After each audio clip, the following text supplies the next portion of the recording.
ঢাকা বিশ্ববিদ্যালয়ে 2025-26 শিক্ষাবর্ষে বিজ্ঞান ইউনিটের প্রথম বর্ষ আন্ডার গ্র্যাজুয়েট প্রোগ্রামের ভর্তি পরীক্ষা অনুষ্ঠিত হলো শনিবার দিনভর।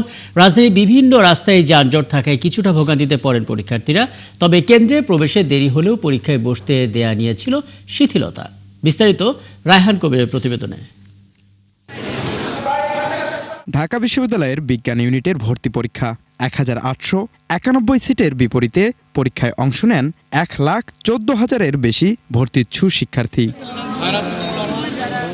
শনিবার বিকেল 3:30টায় অনুষ্ঠিত হয় পরীক্ষাটি, শেষ হয় 5টায়। প্রশ্ন নিয়ে মিশ্র প্রতিক্রিয়া পরীক্ষার্থীদের মধ্যে। মোটামুটি স্ট্যান্ডার্ড, রিটেনটা অনেক কঠিন আসছে, কিন্তু এমসিকিউ মোটামুটি সহজ আসছে। মোটামুটি ফিজিক্স একটু হার্ড ছিল।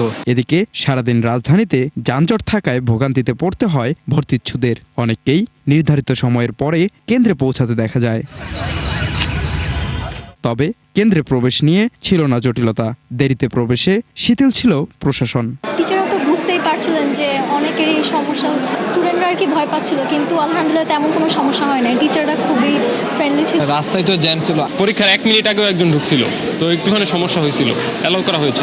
হ্যাঁ, তাদের যে যখনই আসে তাদের ঢুকতে দেওয়া হয়েছে। আমি একটা হল সেন্টার স্ট্যাটিস্টিক্স বলি, 11,000 পরীক্ষার্থীর মধ্যে 50 জন লেট করে আসছে, হুইচ ইজ অ্যারাউন্ড 0.01%। পরবর্তীতে এমন ভোগান্তিতে যেন আর না পড়তে হয় সে ব্যাপারে সংশ্লিষ্টদের খেয়াল রাখার আহ্বান ভর্তিচ্ছুদের।